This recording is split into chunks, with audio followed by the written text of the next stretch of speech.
तो दोस्तों सबसे पहली बात तो ये कि अगर आपने मेरी डांटेज इन्फर्नो वाली वीडियो नहीं देख रखी है तो आप इस वीडियो को अच्छे से एंजॉय नहीं कर पाएंगे। सो आई हाईली रिकमेंड कि आप इस वीडियो को देखने से पहले मेरी डांटेज इन्फर्नो वाली वीडियो ज़रूर देख लीजिएगा।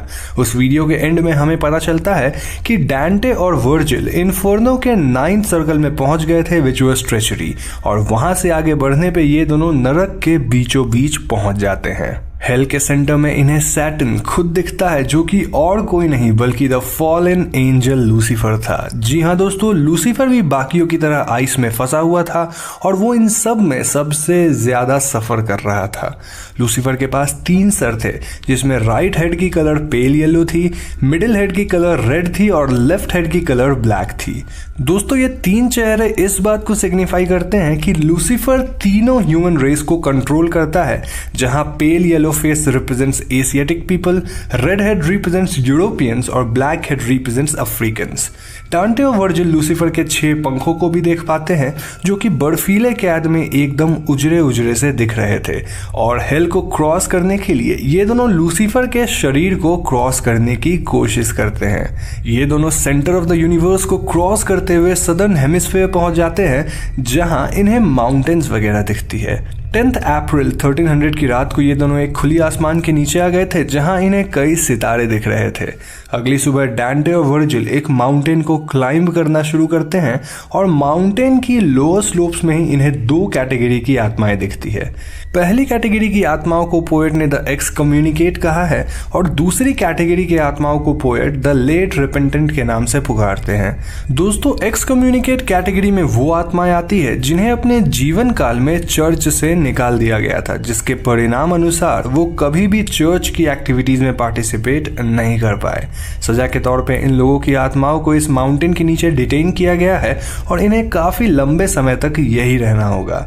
Now the late repentant category में वो आत्माएं आती है जो कि अपने जीवन काल में हमेशा लास्ट मिनट अपने कुकर्मों का पश्चाताप करते थे, या फिर कई बार वो पश्चाताप करने में बहुत आलस दिखाते थे।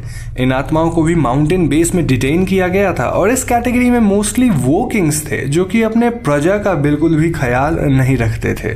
इन दोनों कैटेगरी की आत्माओं को यहाँ काफी लंबे समय तक रहना होगा, which was around 30 times the amount of time they have exhibited these characteristics. यहाँ से आगे बढ़ने के बाद डांटे को नींद आ जाती है, और जब उनकी आंखें खुलती है तो वो पर्गेटरी प्रॉपर के गेट पे थे। इस गेट को एक एंजल गार्ड कर रहा था, और वो डांटे को बताता है कि पर्गेटरी में 7 टेरेसेस हैं जो कि 7 डेडली सिंस को रिप्रेजेंट करते हैं। ये एंजल डांटे के सर पे 7 बार पी कार्व करता है, और उसका कहना था कि जैसे जैसे डांटे इन 7 टेरेसेस को एक एक करके क्रॉस करेंगे, उनके सर की कार्विंग्स भी एक एक करके अपने आप ही गायब हो जाएगी। और दोस्तों यहां से शुरू होती है 7 टेरेसेस ऑफ पर्गेटरी और Purgatorio. Now before I tell you about it, मैं आपको पुर्गेटोरियो और इन्फर्नो के बीच की डिफरेंस बता देता हूं। दोस्तों इन्फर्नो में वो आत्माएं थी जो कि हमेशा के लिए नरक में ही रहेंगे, क्योंकि उन्होंने अपने जीवन काल में घोर पाप किया है। लेकिन पुर्गेटोरियो में वो आत्माएं हैं जिन्होंने अपने जीवन काल में पाप तो किया है, लेकिन यहां रहकर वो अपने पाप की सजा काटेंगे, जिसके बाद वो स्वर्ग जा सकते हैं। So the first terrace of Purgatorio was pride. दोस्तों इस टेरेस पे उन लोगों की आत्माएं थी जो अपने जीवन काल में हमेशा प्राइडफुल फील करते थे। सजा के तौर पे उन्हें यहाँ हमेशा एक भारी वजन का पत्थर अपने पीठ पे ढोना होगा ताकि वो झुके रहें। इस टेरेस की वॉल्स पे कुछ स्कल्पचर्स थे which represented humility, and as we all know humility pride का ऑपोजिट है। प्राइडफुल सोल्स इन ह्यूमिलिटी वाले स्कल्पचर्स को देख नहीं पाते थे, क्योंकि वो हमेशा झुके ही रहते थे। डांटे यहाँ कई सोल से झुककर बातें करते हैं, और उन्हें यहाँ काफी कुछ सीखने को मिलता है। इस टेरेस को पार करते वक्त डांटे को ह्यूमिलिटी एंजल मिलती है, जो कि उनके सर पे अपना पंख फेरती है, और ऐसा करने से डांटे के सर पे से एक पी मार्क हट जाता है। यहाँ से आगे बढ़ने पे डांटे 2nd टेरेस पे पहुंचते हैं, which represented envy. Now as the name suggests, यहाँ की आत्माएं अपनी लाइफ में हमेशा दूसरों से जलते थे, जिस वजह से वो यहाँ फंसे हुए हैं। कई लोगों की आत्मा आत्माओं ने तो अपने जीवन काल में दूसरों से जल के उनको नुकसान भी पहुंचाया हुआ है। डांटे को यहाँ कई लोगों की आवाज़ें सुनाई देती है जो कि जेनरॉसिटी के बारे में बातें कर रहे थे। And as we all know, being generous is opposite of being envious.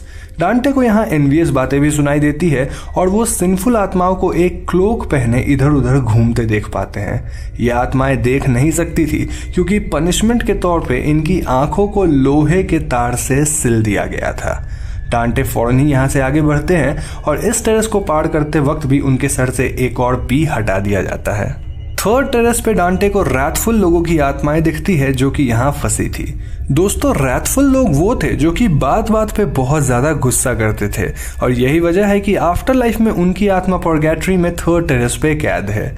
ये आत्माएं हमेशा एक थिक ब्लैक स्मोक के बीच रह रहे थे जो कि उनके विजन और माइंड को ठीक से फंक्शन करने नहीं दे रहा था। ये ब्लैक स्मोक हमारे एंगर को रिप्रेजेंट करती है जिसके चपेट में हमें ना तो कुछ समझ आता है ना ही किसी और की जेनरॉसिटी दिखती है। ब्लैक स्मोक के अलावा डांटे को यहाँ जेंटलनेस की विजन्स भी आती है जिससे उन्हें हमेशा जेंटल रहने की प्रेरणा मिलती है। डांटे यहाँ से आगे बढ़ते हैं एंड एज ऑलवेज उनके सर पे से एक और पी मार्क हट जाता है। Now coming to fourth terrace, Dante को यहाँ उन लोगों की आत्माएं मिलती है जो कि अपने जीवन काल में हमेशा स्लॉथफुल या फिर आलसी थे। ये आत्माएं अपनी लाइफ टाइम में ट्रू लव तक को पाने के लिए आलसी थे और सजा के तौर पे इन्हें इस टेरेस पे बिना रुके हमेशा दौड़ते रहना होगा। इस टेरेस पे समय बिताते वक्त ही शाम हो जाती है जिससे डांटे की आंख लग जाती है। सपने में डांटे को आगे के टेरेसेस की नाइटमेयर्स आती है और अगली सुबह वो यहाँ से बाहर निकलते हैं जिसके ठीक बाद उनके सर पे से एक और पी मार्क गायब हो जाती है।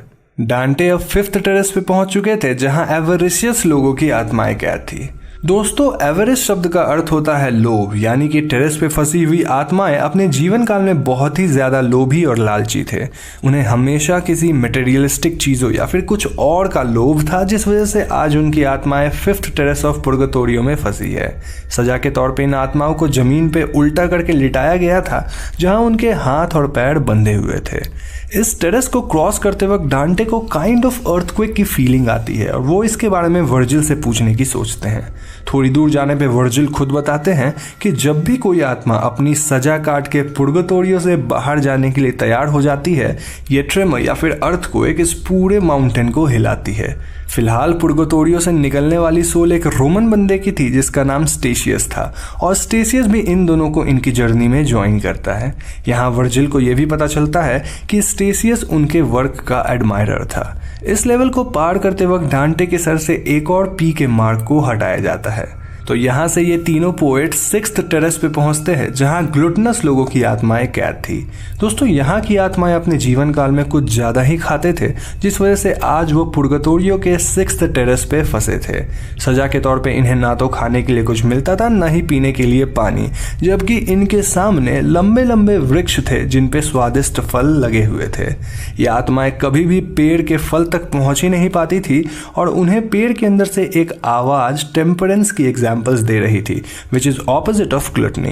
डांटे को यहाँ अपना एक दोस्त और प्रेडिसेसर मिलता है जिनसे वो बातें करते हैं और इसके बाद ये तीनों सिक्स स्टेज को एग्जिट करते हैं। एग्जिट के वक्त डांटे के सर पे से एक और पी मार्क हटाया जाता है। फाइनली ये तीनों सेवेंथ टेरेस पे पहुंचते हैं जहां इन्हें लस्टफुल लोगों की आत्माएं दिखती है।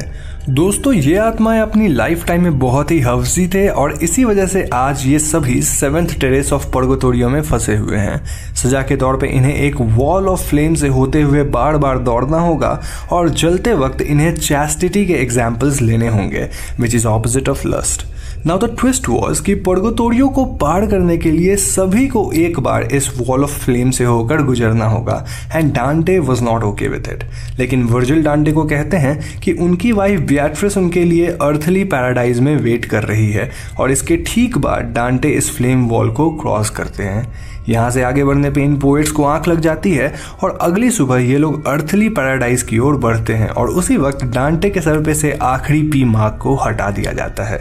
इसी माउंटेन के समिट या फिर चोटी पे डांटे को अर्थली पैराडाइज दिखती है और वो उसी दिशा में आगे बढ़ने लगते हैं। डांटेस पुर्गटोरियो यहीं पे खत्म हो जाती है। तो दोस्तों, ये थी डिवाइन कॉमेडी पोएम की सेकंड पार्ट और मुझे पूरी उम्मीद है कि ये वीडियो आपको इंटरेस्टिंग लगी होगी। मैंने यहाँ पिछली वीडियो से कुछ ज्यादा डिटेल्स कवर करी है और डिवाइन डिवाइन कॉमेडी के थर्ड और फाइनल पार्ट में मैं आप सभी के लिए डांटेज पैराडीजो को भी एक्सप्लेन करूंगा। अब अगर आपके मन में पुर्गेटोरी या फिर पुर्गेटोरियो को लेकर कुछ डाउट्स है तो आप मुझसे इंस्टाग्राम पे कनेक्ट कर सकते हैं, क्योंकि मैं वहां रोज कई लोगों के क्वेश्चंस को आंसर करता हूं। इसके अलावा